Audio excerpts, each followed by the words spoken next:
Tunaposema mtu amechanganyikiwa au mtu yuko na psychosis, ni ile hali ya kiafya ya kiakili ambapo mtu anapoteza uwezo wa kutambua uhalisia wa mazingira yanayomzunguka.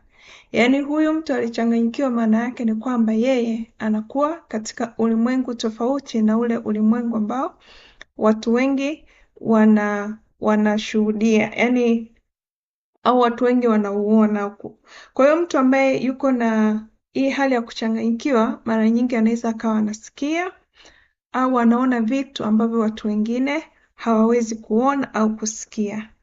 Na inawezekana au hata anasikia harufu au anasikia sauti au anaona vitu kwa macho.